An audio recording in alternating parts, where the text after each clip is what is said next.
Hey everybody, it's Caleb. Normally I think one podcast relying on clips from another is a pretty low form of content, but as I was researching for this episode, I came across a clip from a Sunday Times podcast called The Story, in which they interviewed journalist Emma Yeomans, who's been covering this beat as well, and I want you to hear her describe what she found in her own words. My colleague Charlotte spoke with a woman, Jesseline, who she was nudified on the platform, and she got very frightened about this. She's an abuse survivor herself. She's spoken out publicly about this, and she wanted to test it. So she used the other feature on Grok where you can have a private chat to protect her own images. And just to see how far Grok would go, she uploaded pictures of herself aged 17, 14, and 3 years old. Wow. And Grok nudified or removed the clothes of every single image without questioning it. Even when she mentioned, I'm 14, or words to that effect, and it still went ahead and did it. Wow. With all this said, it occurred to me while editing this episode that a content warning at the top is probably a good idea. Unfortunately, we cover topics such as the generation of CSAM, extreme depictions of violence against women and children, extreme racism, and a whole other slew of generally nasty stuff. If that's not something you'd like to hear, we have plenty of other content in our back catalog, as well as a bunch of bonus episodes coming out this week. Be advised, and thanks for listening.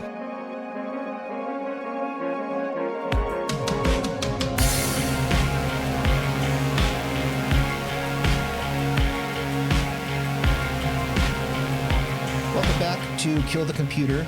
My name is Caleb. As always, I am joined by my co-host June. How are you doing?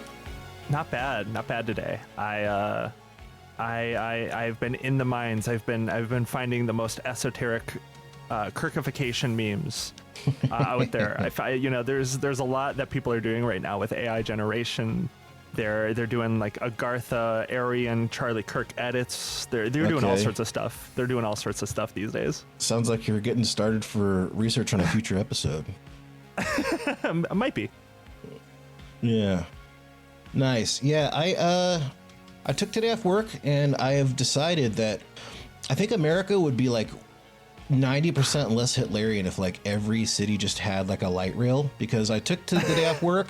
I've been kind of, because of this episode and some other things going on in the world, obviously, I've been kind of down in the dumps. I took the day off work, just took the train down to get a cup of coffee, and ended up signing up at my library to do like bird restoration habitat stuff. Oh, shit. And it was like the best day ever. I feel so much better. So I just feel like we need trains to make people less evil and sad. So that's my pitch at the top of the episode.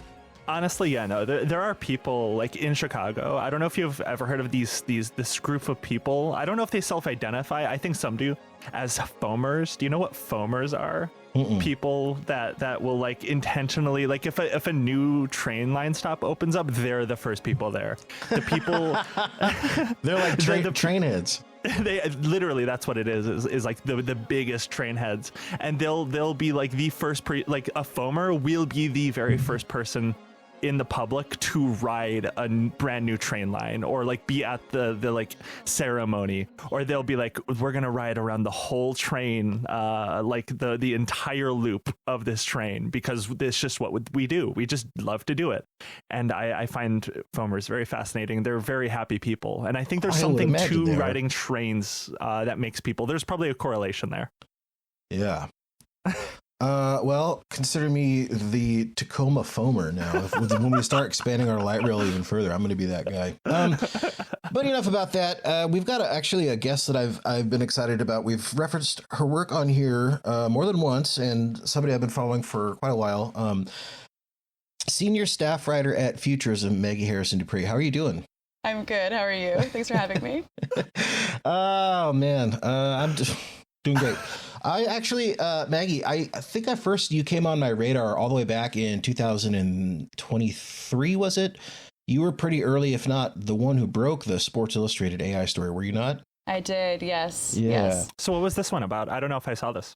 Well, it's doubly important to me, because of like this show and our beat, so to speak, but also because I'm a sports dum-dum, and I've been reading Sports Illustrated since I was a little kid. But it was like one of the first major instances of a publication using AI to write articles, right? Yes. Yeah. And we had reported earlier that year, my colleagues reported about CNET and the whole CNET saga around AI use. And yeah, then later that year, we just kind of found it, stumbled upon it. And I am also a sports dum-dum.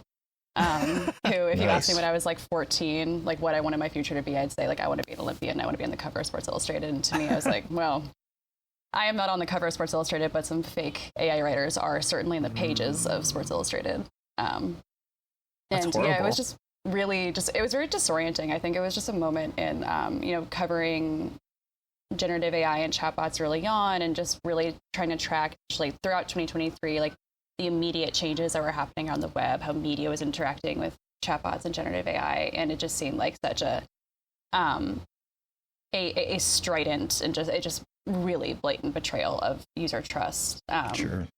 And yeah, from there, just continued to follow the story. And later we reported a much bigger story about how this one company, Advon Commerce, had been publishing this content really across the media ecosystem. And we dug a lot of it out of Wayback Machine and other places. A lot of it was archived. It was a pretty ridiculous story in some ways because the company itself acted in like very ridiculous ways as we reported this, which is always fun. But yeah, it was definitely like an early making instance. the story 10 times worse, of course. Their reaction was insane. Exactly, just deeply bizarre in every single way. And every time they'd say that didn't happen, we would immediately have like documented evidence of something happening, not just like sources. It was the classic nuh-uh defense. Yeah, so we do have like extensive videos of your managers instructing other people how to use the AI generator that you are not just telling us doesn't exist, but are also allegedly telling media companies doesn't exist. No way. Yes. Oh Yeah. God. Yeah. That was a brutal story. Let me ask you this: How did you get on this beat? What's your history here?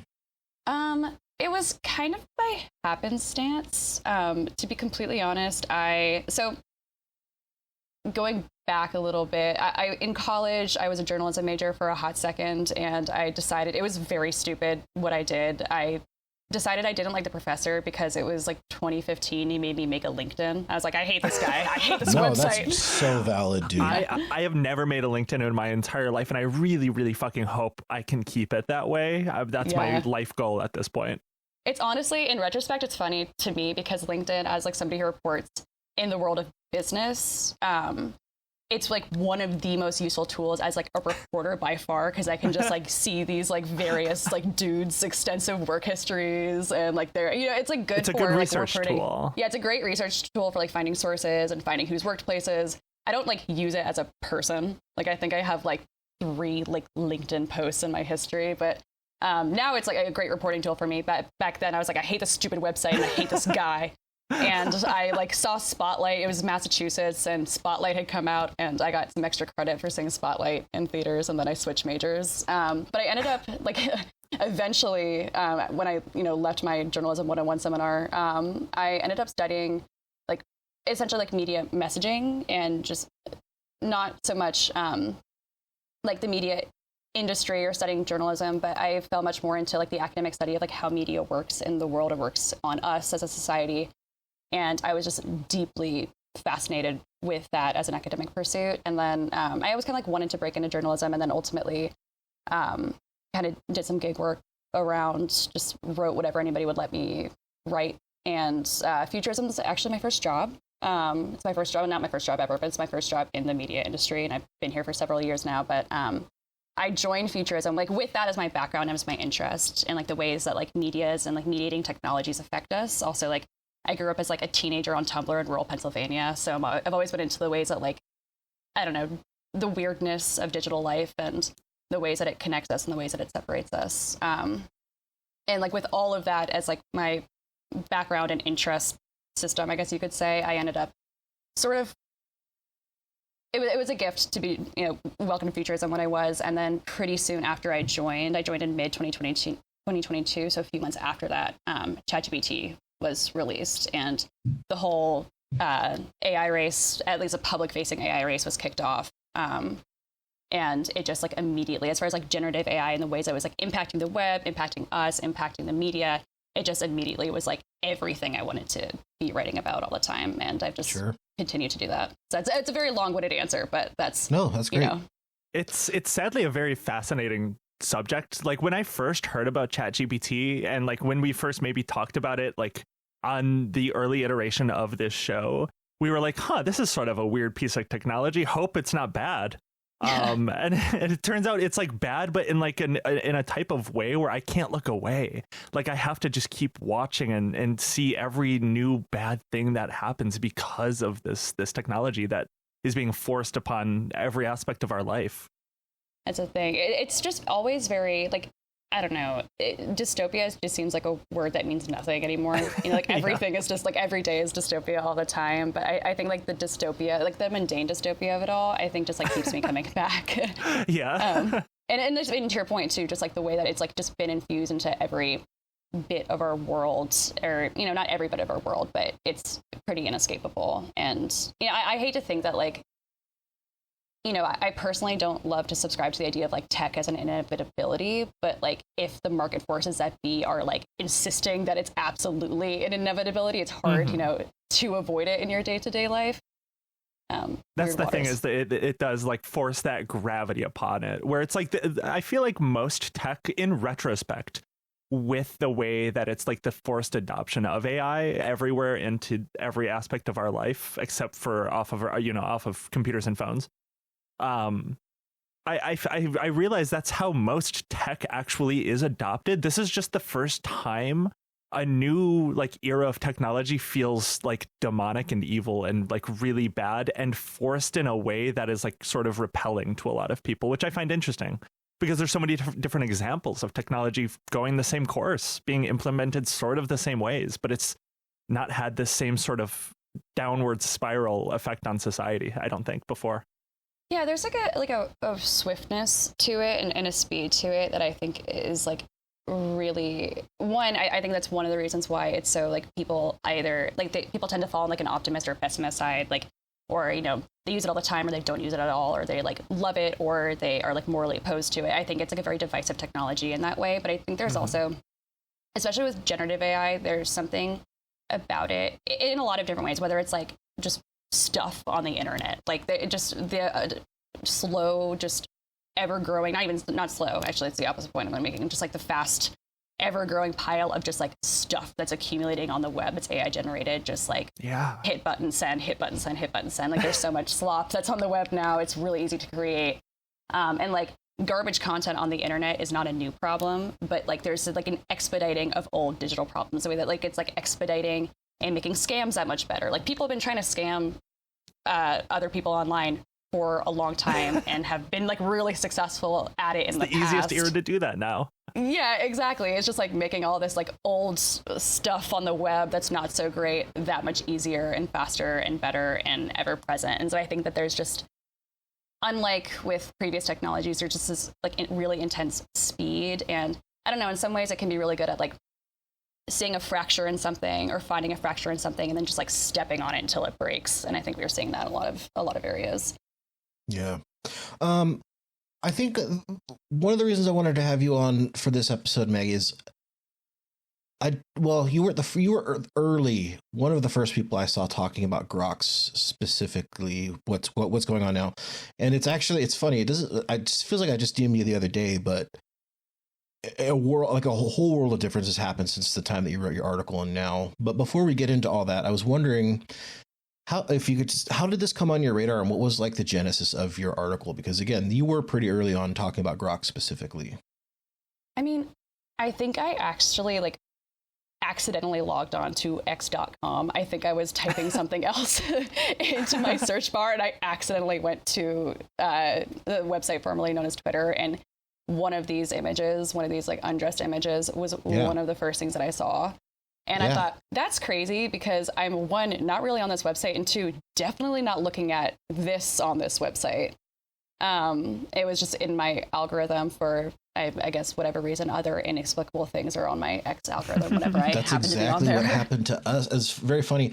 It was just a few weeks ago we were talking about that, this very thing on this episode. It's like, wait a minute, I just clicked the Grok media tab and I feel like I need to like call the cops, right? Yes. Yeah, we scrolled through it like with the day it started happening. And that was like the day yeah. before I saw your article. I was like, okay, that's I haven't seen anybody else talking about this. So how do you pitch this to an editor? Like, what just tell me, take me through the whole thing. honestly, at Futurism, it's very like, hey, Grok is doing some crazy shit. And our editors, especially when John Christian is usually one to say like, okay, let's do it. Let's dig in. And it was just very, I think at that point, I think I'd also gotten like an email from Copy Leaks. I want to say like they had been doing some like research about like there was like some. We're going to talk about Copy Leaks and AI forensics a little bit later for sure. Yeah, it was so I think it was a mix of like I'd seen it and then I got an email and it was also like literally New Year's Eve and I thought, it's my wedding anniversary. I don't really want to dig into this any deeper than I am right now. But then like the next day that we were back at work, that let's ring in the new year and then I'll worry about this later. It is sadly very notable when MechaHitler becomes Mecha Epstein, and that's you got to talk about that. Yes. Yeah. I thought I'm going to forward this to my editor and we'll follow up on this on Friday. And then by then it had really exploded in a way that was not just like, it had like come up in my feed. Other people were clearly noticing it. And then at that point it was really breaking through. But I'd also, people were doing this, I guess you could say sly. It's not sly. It's just a way to like not say lingerie. Even though people are doing that openly, it's just a way to like, you could say, it's just the worst, like, I'm not touching you. It's not lingerie. It's a bikini kind of thing. And then I just kept, when I was scrolling through, so then, I went to like the first day back at work after the holiday break, I was like immediately logged on to the Grok feed within X and then just scrolling through. And like, I felt like I needed to be arrested within a minute. And then like, I was like, somebody needs to arrest me. I like shouldn't be looking at any of this. Yeah.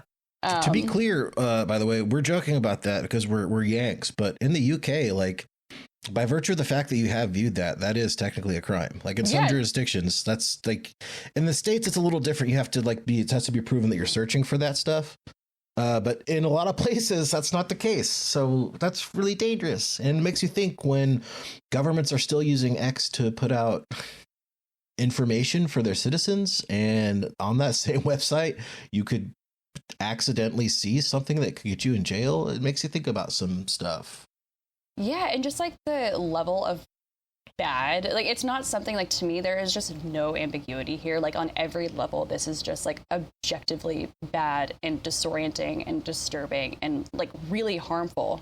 It's not something that isn't hurting people. Even if a victim of this doesn't know that it exists, it is harmful to them.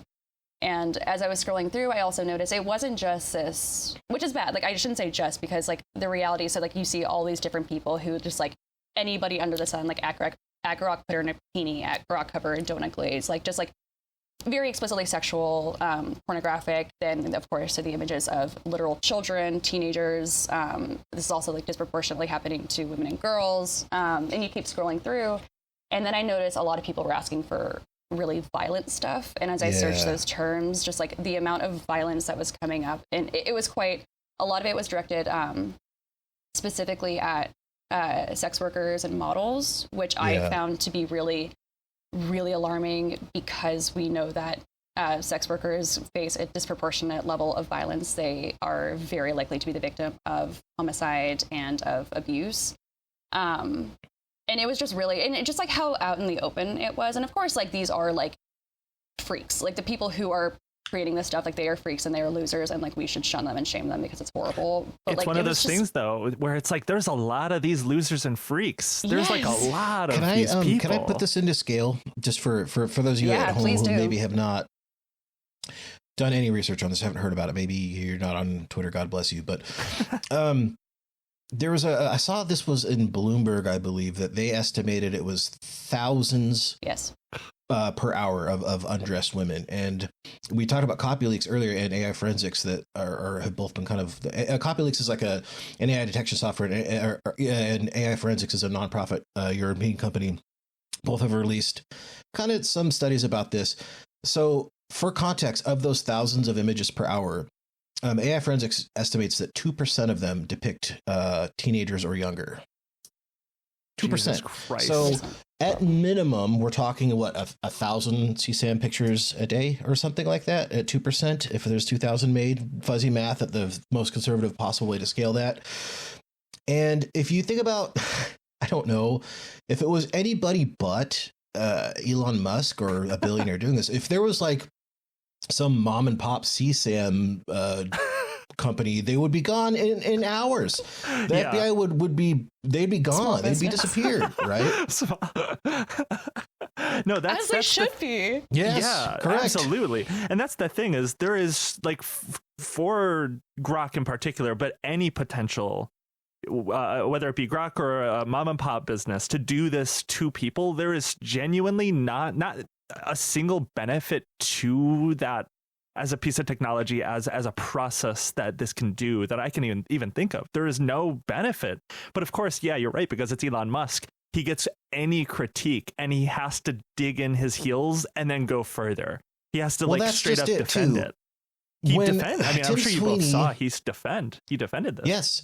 And he's gotten help from Tim Sweeney, the CEO of Epic Games, who make the biggest game for children on the planet. So when Tim Sweeney says this is an issue of free speech, which is demonstrably false, has been litigated over and over again, that free speech does not cover this stuff. That's what he's saying that he wants to protect, is this. That's right. I think a lot of the response, like from Elon Musk, from various accolades, has been extraordinarily disingenuous. A range between disingenuous and just like a total, both like lack of regard and care for even the idea of consent. Like, it's not that, a woman, whether she has or hasn't, has like never posted a picture of themselves in a bikini on the internet before. The issue is like whether they are the ones actually posting that. Like, I think it's always helpful to take what's happening on the web. And again, it's not just like the bikini pictures are terrible and really harmful on their own. And then it's, the fact that people are then, making images of OnlyFans models in the back of cars, like in lingerie in the back of cars, like wrapped in tape next to a shovel. Like, that was one of the worst ones that I saw. And like, that is horrific. Like, again, I felt like I needed to like scrub my eyes out of my head and like nuke parts of my brain after scrolling through these and taking account of like what was actually here. And then of course there was putting women in Nazi bikinis. I saw a lot of really, really alarming, like racially motivated content. There were a lot of people who were taking modest clothing off of women who are wearing religious garb, which is its own kind of violence. And I always think it's useful to like take this, like taking the digital world and putting it into the context of the real world makes everything, like all of this has made me feel insane over the past week, whether it's the content itself, the fact that it's, not just existing on the web, but like integrated into a website owned and operated on the world or by the world's richest man on a global scale. And one where like, I don't know, like Wendy's and like various governments around the world are still like publishing updates, or like Wendy's is like publishing like burns about Burger King or whatever. Yeah, but like it's burger tweets on the porn site. And it's the low key, like the first place that any person in the current Trump administration puts any information these days. That's like their first stop, is to go on Twitter and post like CIA evidence of like a shooting. Like it's like an adjacent apparatus at this point to the U.S. government under Trump. Totally. And to me, it's like walking, like if I were to take this into the real world and try to contextualize it there, it's like walking into a mall, and it's not like some like random like losers are like running, like they're like have a secret shop in the basement where they're like making illegal stuff and selling it to like whatever, like other people around who like know where to go in the basement of the mall. It's like you walk into the mall, it's owned by the world's richest man on the planet. You walk in, and some like random guy next to you can go, "Hey, at mall, put her in a bikini," and then like suddenly I'm in a bikini. Like that's crazy. We would all say like that mall should be burned to the ground. Like this mall is illegal and it shouldn't exist. And then you can say like at mall also turn her around and cover her in donut glaze. Like this stuff, it's just when you take it out of the digital world and you put it into the context of like the real one, it just makes everything just sound that much crazier.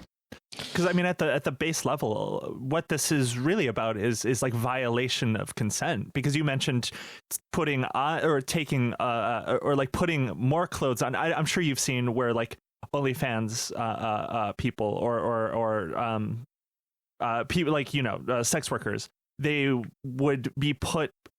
People in replies would ask Grok to put more clothes on them, and it's like that's still like it's still a violation of someone, like how they portray themselves online. It's about the power that they have over someone with this technology. I think it's like about violating their consent in any way possible, and Absolutely. they gloat over that. Yeah, there were a lot that I saw, like like a lot of humiliation and like degradation content was where a lot of this went, that I found, again, to just be, I've used the word alarming like 12 times now, but all of it is as it should be. Like I try not to be desensitized by what I'm looking at, because it's not good for me to be desensitized. But yeah, like, a lot of it was, at Grok put her dad in the back, like frowning at her, and somebody else in the corner with like a sign that says something derogatory. Like, to your point, it's exactly that. It's we have control over you, and you do not have control over yourself. Exactly. Can I this is not from your article. This is from a Wired article about this stuff. I want to read, and just content trigger warning, but I think it's important to get to some of the stuff that we're seeing. This is, and I'll link that in our notes, of course, too. This is the screenshot that I sent you earlier when we're talking June. Quote, one photorealistic Grok video hosted on Grok.com shows a fully naked AI-generated man and woman covered in blood across the body and face having sex, while two other naked women dance in the background. The video is framed by a series of images of anime-style characters. Another photorealistic video includes an AI-generated naked woman with a knife inserted into her genitalia, with blood appearing to run down her legs. That is what's being done. That is what this is being used for. So again, when people say this is a free speech issue, that's what they're defending. It's one of those things where there should be boundaries. There should actually be boundaries on some of this technology. It's absurd that this is like a controversial thing in like the political realm, at least. Like, there's a whole lot of people being like, no, but we should be able to, like, why? There is no benefit to this technology. There is no benefit in like mass producing by a single click of a button this sort of stuff. There is just not. Yeah. There are other, like, I guess, leaks, or the way that I won't say necessarily exactly how I found them, because that would maybe burn somebody who trusted me with something. But there have been, over the time, collections of leaks from, because also for context, if people don't know, most of you do, but maybe not. There's the Grok Twitter account, and then there's a Grok standalone app. And a lot of this stuff that's happening is happening in public, but the one that I had just read that's extremely dark, that is in the standalone app. And the reason that we have access to these is because for a while, if you were on this app making the stuff and you shared it, it would create a link that was indexable by Google. And so there are archives of leaks that some of this stuff is coming from that I've seen. And I don't know, I guess having dug through some of this stuff and feeling demented afterwards, I guess, Maggie, I wish I'd had your mall metaphor earlier when I was talking to my therapist about how crazy I felt reading this, because if you just keep it to this is just some stuff some pervert is doing in his mom's basement or something, it sounds less insidious than it really is. This is terrible. This is disgusting, and it's happening at a massive scale that people I just don't think really understand.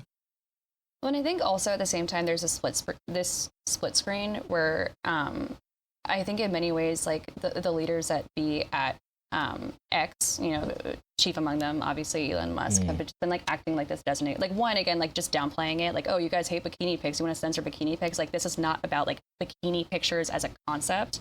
This is about, again, like the lack of consent involved here, and the idea of like, one, treating like the non-consensual undressing of women and girls as just like a meme and a game. And it's so trollish and just so like demeaning and disorienting in so many different ways. But there's also been this, the same day that this is happening, I'm pretty sure it was the same day, or, very close to, meanwhile, XAI is announcing like Grok for Enterprise, and the military is like rolling it out into like, oh, we have this new deal with the military. We're gonna, roll out Grok into this different, like, whatever it is with the military that they're doing with the, defense contracts. But there's just been this like total split screen between like the reality of what is existing and proliferating on this platform, and then meanwhile, like, life goes on. And like, when your entire platform is being transformed into like a, CSAM conveyor belt, like, how are we allowing like life to go on in this way? It just doesn't, like, it just completely defies like what any consumer should expect of the platforms that the people who run them. Like, in every way, it's just so inconceivable. And we can say that about so many things that happen, in the year of our Lord 2026. But like, this just is so, again, just like objectively bad and upsetting in every way. And then meanwhile, you know, this is also a world where like Elon has, again, downplaying it. At one point he tweeted, like, if anybody's doing anything illegal, they can't do that. But like, it's an extraordinarily hard thing for, like, historically, it's a notoriously difficult thing for victims to actually like find some kind of retribution for. It's a hard thing to find. It's a hard thing to prove happened. It's a hard thing to prove damages for. Like, it just is a difficult thing. So now it's like, okay, so I guess children who have experienced this have to go and find it and then like flag. Like, it's not like they're putting in a protocol in place for people who have been harmed by this. They're just saying like, don't do bad stuff. Figure out how to subpoena the person who did it and all this stuff. It's just How do you figure out who, like, you know, whatever this person's like Twitter handle is, maybe they're halfway across the world. Like, it's just a really, really hard crime to actually find justice for. And the bar is just non-existent. Like, the bar is below the basement for, you know, what's been happening. It might be the like most high profile example of the intentional lack of user protections or consumer protections I think I might have seen in a long time in terms of like a platform like this. I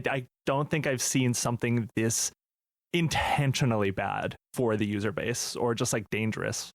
Well, and to me, again, you bring it into the real world, and it's like, if you know, I'm struggling to think of a perfect metaphor, but like, you would expect, like, whatever the item is that's doing this, you would expect it to be like taken off a shelf. Like, however, I walk into Trader Joe's once a week and like another thing at Trader Joe's is being like recalled. It's like, there's a lot let of us lead in know that if you one. bought this one. But here it's just like, there's nothing like that. It's not like, hey, let's take down, you know, the CSAM machine until we can figure out how to not make it a CSAM machine. It's, oh, you guys are crying about bikini pics, is the energy that's then like coming from the actual company and the leaders at it. And that to me is just so, just not even like a disregard, which is like I don't know, it just feels like almost a celebration of a lack of consent, or I don't know, it doesn't, to me, signal positive things about what some of the most powerful people in the world are thinking and feeling about, you know, the lives of others. It feels like an institutional version of like the Nick Fuentes thing of like your body, my choice. And yes. Yeah. It's been keeping it zen, frustrating to see. What let's talk about maybe a little bit of how what they have done, and then maybe what real safeguards look like. So what do you so look okay, let me ask you this. It seems like Elon's response, the only thing that he's done, at least for the Grok Twitter account anyway, is only people who pay for the premium service now can use it. That doesn't stop anything, by the way. And I verified this because I went and he actually did two things. I don't think a lot of people know this. The media tab, if you go look at Grok, no longer is updated in the same way. It doesn't show you stuff. Are you kidding me? I'm not kidding. Go look and then look and then click the replies and see. And maybe this is just an issue of it can't update fast enough because of how many people are using this, which is a whole other thing.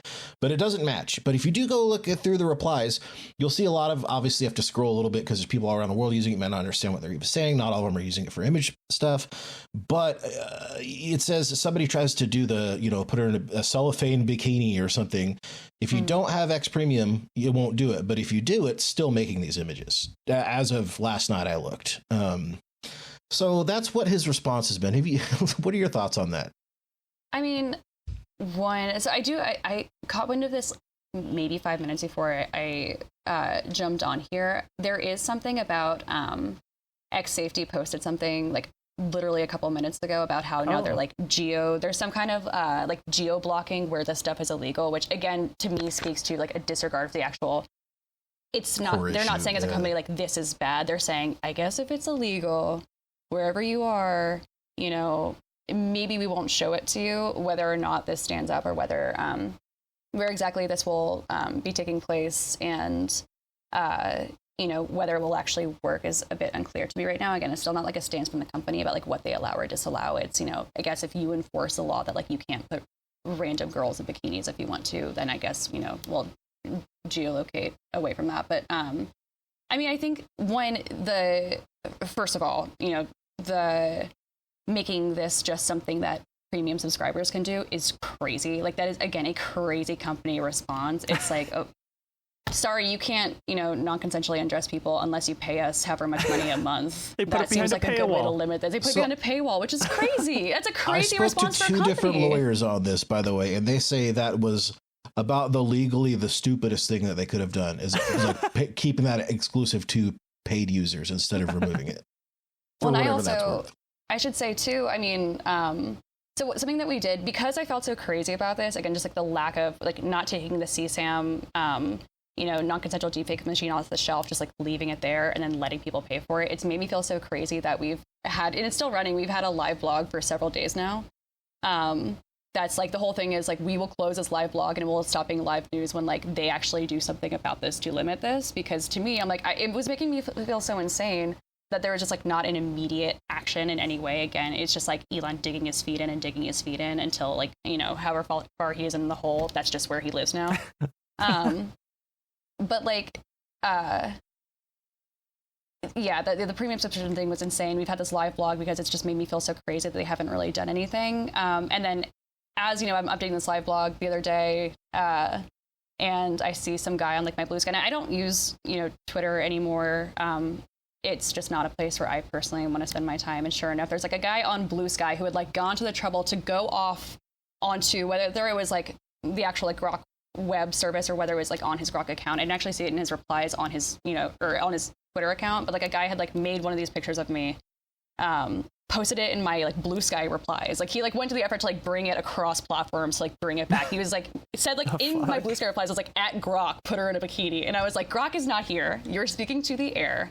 But like sure enough, I went to Twitter and he was a paying subscriber. So I'd already I was like literally after I'd updated, like, this is crazy. Why, now it's a premium it's a premium service for paying subscribers. It's behind a paywall.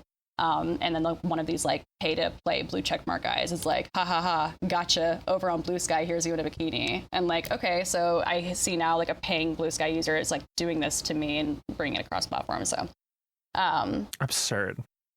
Yeah, it's just, again, just like really, a lot of it is like, this is like the worst impulses of the internet come together, but in a way that is like so visible and also via the platform itself. And that to me has to continue to just be like it's not like a lot of people are on another, like they're downloading some kind of like murky Nudify tool, which do exist. They are in app stores. You can find them. It's pretty easy. But it's not like they're going to one of these like objectively like murky apps and nudifying women and then bringing it back over. And like a bunch of these guys are just like flooding Twitter with that, and Twitter is trying to fight it back. It's like you were using a function of the platform itself. And that's what's really different here. And that's what, again, continues to be the wildest thing about just for days and days, like weeks, just a total lack of action. But yeah, it's a long way to say that I thought that response was crazy. Yeah. And also one of the other things it looks like they've done, which I think is with the geolocating thing or the geo, whatever that was, aspect of their safety response, is that they're complying with the UK laws specifically because they were, Keir Starmer was throughout like banning Twitter in the entirety of the UK. So they, to keep the platform there, I think had to like actually comply with the laws and to keep the service there, which is I think the only country they've specifically done something to that level. Well, I think that brings me back to the second half of my initial question, which is, what would actual safeguards look like from this? I mean, I think there's a few different ways to look at safeguards. Like there's a way to look at safeguards through the lens of like actual regulation versus letting this industry self-regulate, which, famously is not a great way to, ensure. We're not doing a good job of that. Yeah. Let's ask the plastics industry about that one. But to me, I think that actual safeguards, I don't know, if your product, unless you can like ensure to the public that your product cannot be used as, again, like a CSAM and like mass like unwanted deepfake generating machine at scale, you can't embed it into your platform. Like it shouldn't exist as a product. Like that to me is just not like the kind of product that we should accept as a society. Like if your product is capable of doing this, like without any jailbreaks, without any like people, like you could say like a company could say like these are bad actors who are skirting the rules and they're doing so in really like in tricky ways. That's not what's happening here. There's nothing like, nobody's hacking anything. They're just asking, they're saying at Grok, make me something that is terrible. And Grok is saying, here you go. What else do you want to do? What else do you want to put in there? And so to me, like, as far as safeguards go, I'm not an AI engineer. I can't tell you exactly, what code to put in to make it not do this, but I can say that unless it's unable to do this, unless you have reasonable safeguards that say, unless you're doing something like insanely tricky to generate this should not exist as a product in the public sphere. Like, this should not be something that people have mass access to, especially like when we look at, again, like Grok as it's embedded into the platform. It's not just that you're publishing it, which is bad. Like, if you're creating this for yourself, that's still illegal. Like, you still are not allowed to have it. You still shouldn't have it, or illegal in many places, especially as far as CSAM goes. But like, when you were using Grok on the website like this, it's not just that you're creating it and keeping it in a file on your computer. Like, you are publishing this to the masses. You were saying that, like, this should be seen by as many people as I want to see it, or as many people that, to be clear, that see is in almost every definition illegal, the distribution angle. Exactly. Yeah. It's the creation and the distribution, the creation and the dissemination. And again, like, whether on a platform you can't eat, if your product is doing this, it is able to do this with this kind of ease, it just should not exist in a public space. Totally. I think the most damning part of this, though, too, is that they clearly can stop it from happening if they can comply with different regulations and laws in different countries. The option is there. They're actively choosing to not do it. Exactly. Is the most insane part. Yeah. Well, I'll just say this, and I'm not, it's the drill tweet. You do not got to give it to ISIS. But I will say ChatGPT won't do this. ChatGPT, you can't, that's all to say that this is very easy to regulate this kind of thing. Mm-hmm. But just in the use of like trying to figure out how far these things can go, I posted it was a picture of myself because of the fact that I didn't have a shirt on because you could see my shoulders. ChatGPT said, well, I can't edit anything that could potentially have a naked person in it. And it's like, okay, that's good. That's enough. Why is it that ChatGPT will do this, but Grok won't, right? And you guys will not have heard this, but I am going to splice in the intro to this clip. There's the Sunday Times has a podcast called The Story where they were talking about this, and a woman had on the Grok standalone app uploaded pictures of herself at the ages of like 8, 14, and all the way down to 8 years old. And guess what? Grok took the clothes off of fucking all of them. Jesus Christ. That's a choice. That's all to say. It is an active choice. I firmly believe that. It's a choice, and to me, it speaks very much to like the culture of the company and what the company even, either they're testing this, it's, generating it at will, and then they say, that's fine. Or they're not even thinking about it. It's not even like a care that comes into their mind. It's not anything they're thinking about, which is a different kind of problem. And like, is a company that thinks in that way or doesn't think in that way a company that you would trust with this kind of technology, that you trust, to exist again, like in the public sphere? No, like that's certainly not a technology or a company that I trust. Like, you want to believe that companies do have the public in mind, that do have safety in mind. And a company, and again, you see it so much in just like the responses and lack thereof. The whole "it's just bikini pictures" response and like line of argument, to me, is very indicative of the culture of this company and the person who's leading it, where the idea of consent, just absolutely, again, it's your body, my choice, or it's either that they're thinking about it and they don't care, they're doing those tests and they don't care. It's more worthwhile to them as a company to, put this product into the public and either, turn a blind eye when people are doing this, or just, see it and just say, it's just a cost of doing business. It's worthwhile to us. Or to me, it's almost like, I don't know what's worse, like the either like seeing it and ignoring it or just not even thinking about it.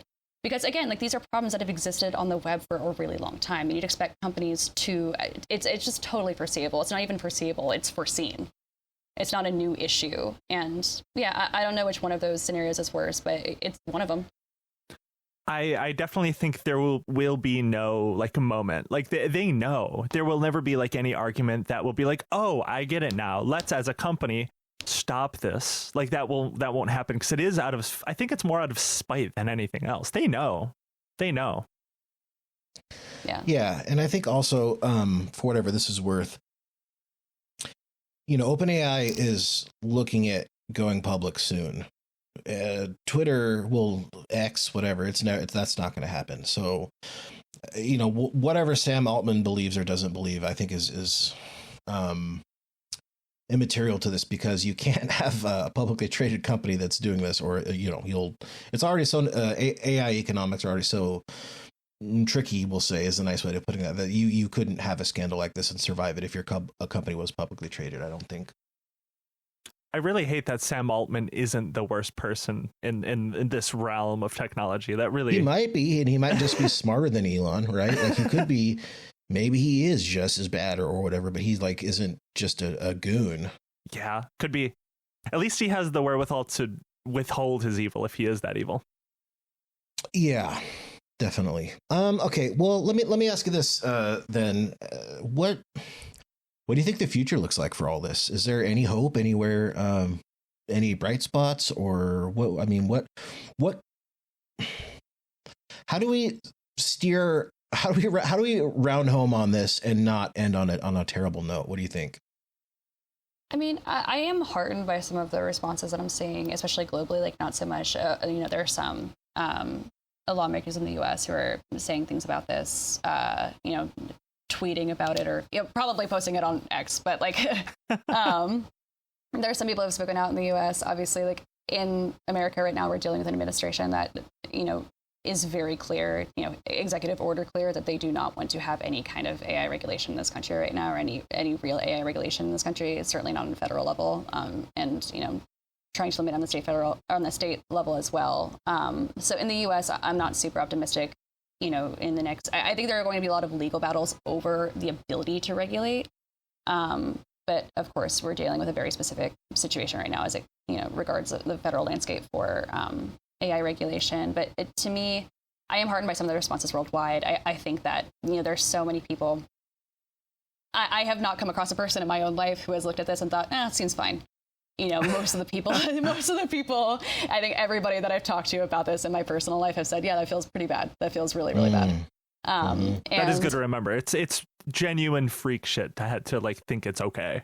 Yeah, exactly. I think like in one of my pieces, I think over the past days, something I said was like freaks of the digital gutters, which is like, again, like that's like very much like, the core group that's driving this content. But I think that there have to be red lines, and this is one of those situations like, if this isn't the red line, I don't know what is. And I think I will be. Charlie Wardell had a really good piece about this in The Atlantic today that I think captured that feeling really well, and just the idea that like this has to be the line. Like there's really not much beyond this, and I do think that the very clear backlash at just how objectively bad this is, and the fact that it's not coming from, a random,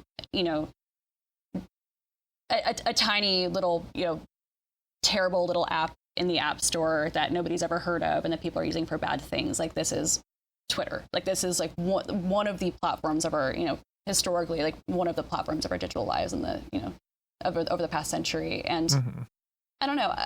I'm hopeful that it will be, because I try not to get too cynical about like whether or not things will be regulated or whether or not things will be fixed. But I think this has gotten the attention that it's deserved, for one, with the broader public, and two, I don't know, I do think that people see this and they say, well, this can't be good. It can't go this far. And so I don't know. I think I am hopeful about just the impact on this and what people sometimes like, well, I'm not like glad that this stuff exists. Obviously, like I wish that this had never happened. I wish that the women who experienced this and the girls who experienced this and anybody who experienced this like never had to experience it. But I don't know. I think it's something that you can look at, which is really important. You can see it in front of your eyes and say, that is really alarming to me. And I do think that moments like that can push for change and can really be eye-opening for people.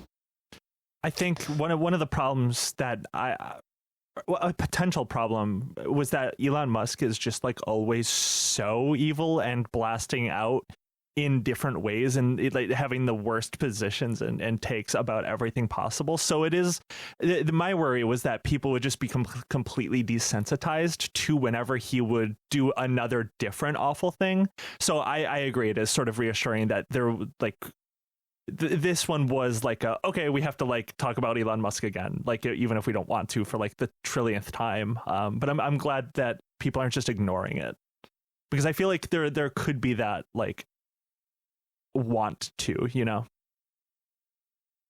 Yeah, it's an easy thing to not like, wait, I don't want to look at it. Like, I had to like go to work and look at it, but it's not something that, you know, nobody wants to see this. And I think that there is not like I think when that happens, there can be a tendency to then say like, oh, I just don't want to think about it. And I'm just going to ignore the story because it's that bad, which I do understand like people do that. But that's all like a story that wasn't so true for, where it felt like something like, yeah, we can all agree that we should not expect this from, you know, a major American company. Like, that's not something like a household name American company. Like, what if, like, I don't know, I think of like something at the grocery store, like another everyday product that people use, you know, whether it's like Meyer's hand soap is like making a bunch of I'm like looking at my kitchen and they're like making a bunch of CSAM and posting it on the web. Like, we would say like, don't buy Meyer's hand soap. That's crazy. Like, and I do think that this is a moment where people can see it and say, we should do something about this. I think Jude and I are going to hop on or stay on for a little bit and end this with some other things. But until then, Maggie, where can our listeners find you? You can find me at futurism.com and on Blue Sky. I can't think of my exact handle, but I'm pretty sure it's just M. Harrison Dupré. So yeah, not much to remember. Awesome. Yeah. Thank you so much coming on to talk with us about this just awful topic. I really appreciate it. Yeah, it always is tricky to reach out to people who, like, when you admire their work and stuff, like, hey, do you want to come on? And it's really nice to meet you, but I want to talk about the worst thing ever. So thank you for spending the better part of an hour with us on this. I really do appreciate it. Yeah, absolutely. I always fun to trauma bond about, you know, x.com is the dark web now. It is. Definitely. Yeah. Front-facing dark web. All right. Well, thank you so much, Maggie. Yeah, thank you. I really appreciate it. So nice to meet you. Bye. Yeah, nice to meet you too. Bye.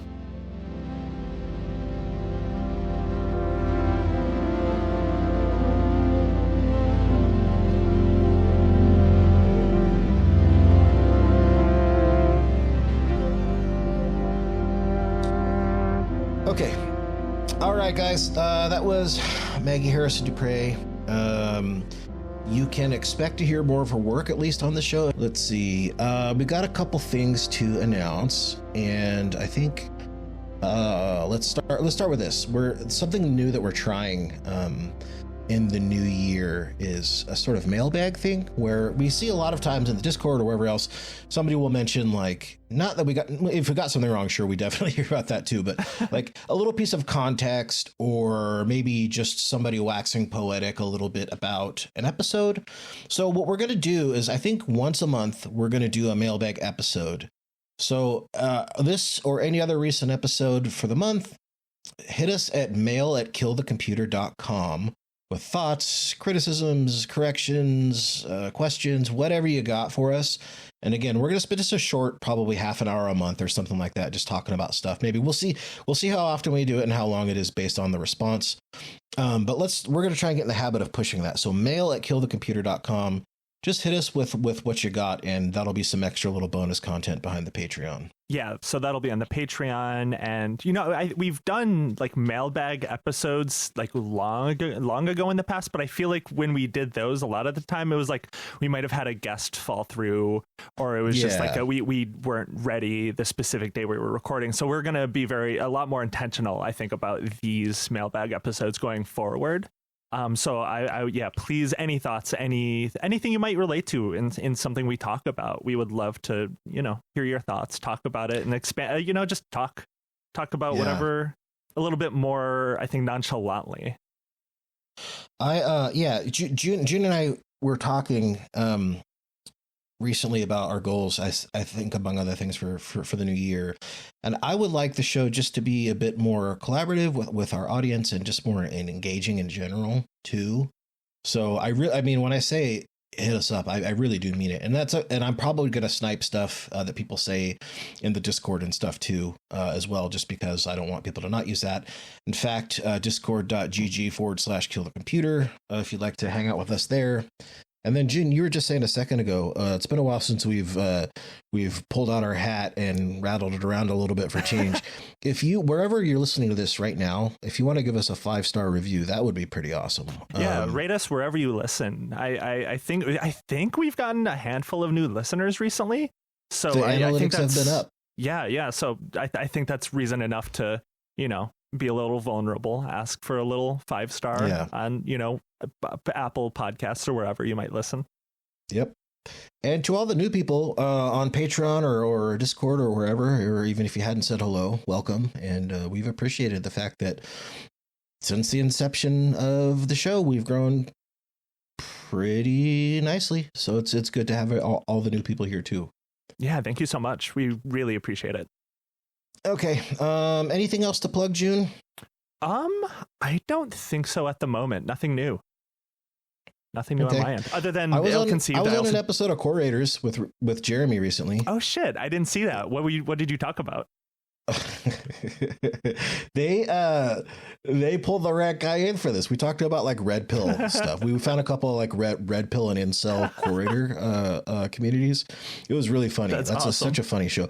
It's so funny too because like it's such a different style than I'm used to, because like those guys are just rapid firing jokes and I'm like, oh man, like, I'm not used to moving that fast. They're just machine gun firing jokes. It was so funny. No, they're two of the funniest people. I mean, we've had Jeremy on before, but we've never had Alex on our show before, but they're both two of the funniest people I think that I've I've been on their show like 3 years ago now. It was a while ago, but you're right. They just rapid fire snap joke after joke. They're amazing. Definitely go check out Caleb's episode. Yeah, I felt like the Mr. Krabs Dizzy meme as they're just like shooting bits back and forth or whatever, just killing me. It was good though. I did have a good time. Not all stand-up comedians are bad. Yeah. I guess the one thing is I also do the Ill-Conceived podcast with a good friend of the show, Josh Borman. So if you are ever looking for another thing that I do, you could check that show out. But other than that, I have nothing else. I stole the mailbag idea from was I was listening the other night. And also I was listening to Josh's episode on Corridors, which was very funny. And that's how I started. We've been talking about party rocking and dubstep a lot. That comes from doing my research for Corridors. They were talking about LMFAO, and I started listening to it and I was like, dude, we didn't know how good we had it. The power of an uncle and his nephew when uncles and nephews ran the music business, it was better than it is now. Society was more normal. Things were stable. There weren't multiple wars. Russia didn't invade Ukraine. Like things were good back in those days compared to where we're at now. We had no war. There was no famine for about we might like 4 the US weeks. The U.S. might have been drone striking an absurd amount of people in the Middle East. That doesn't count as a war, dude. Don't worry about that. Listen to the Uncle Electro music and don't think about whether or not it's a war. The Uncle Rain has collapsed. Yeah. I like it when we get to talk about music on here so much that I'm going to take this opportunity to plug the Anthony Fantano episode, because if you only heard the preview, because this is a main feed episode, if you only heard the preview, it got pretty silly in the second half of that, and that was a lot of fun. Yeah, no, that was one of my favorite episodes I think we've done in a minute, especially because I feel like you're right whenever we get to talk about music, because if I wasn't like doing podcasts about the two subjects I'm doing podcasts about, I would be doing like a music type podcast, which I know I've mentioned before, like long ago and fairly recently. I used to do a very short-lived music podcast that I really loved doing, but we didn't have the time for it. You were trying to do like our artisanal podcasting where you do it in person. Yeah. The old way. That's hard to do. And that's the most fun way to do it. I got to say, live recording podcasts is so fun. Oh my God. I had an outbuilding. And so my old podcast, that's why I put so much into it, because it was that much fun. I had an outbuilding in my old house where my producer, who is, a friend I've known for a million years, he actually built a table with like the holes for the cable management and everything in my little garage / outbuilding thing. And we had 5 people on it, and it was like a thing that we just did all day. And it was like my hobby. It was so much fun. He built you a Club Random Bill Maher studio. Dude, that's awesome. You had like some whiskey. You had the whiskey corner, the cigars. We did. We literally had, because we didn't do video. We were thinking about pivoting to it, but we were all ugly, so we didn't want to. But like we had like the whole get up or whatever. We're thinking about doing it. But I do miss that show sometimes. But anyway, well, the point is, we're going to do artisanal podcasting. I think I'm going to Chicago this year, and I think June's coming out here at one point this year. So we'll be doing a little bit of that. And then also, I think we're going to try and find ways to talk about music more. But if there's anything else you want to hear from us on, tips, suggestions, whatever, mail@killthecomputer.com. And that's all I got, Jane. Anything else? Other than, of course, future mailbag bonus on the Patreon, we are going to be in just, I think, a day now recording the first episode of the Lost series that we're going to be doing on the Patreon. So we have other That's fun tomorrow, stuff. First episode being recorded for that. So that'll be out probably pretty close to the time that you guys hear this. I bet that episode will be done, although I'm going to try and space them out a little bit. Yeah. So it's lots of fun nice stuff coming. Yeah, finally nice to get that one going. And actually a couple more things that I'm going to talk to you about, Jim, off air, because I'm not ready to plug those yet. But sounds good. Anyway, awesome. Well, thank you guys so much for sticking with us, and we will see you next week. See ya.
The computer.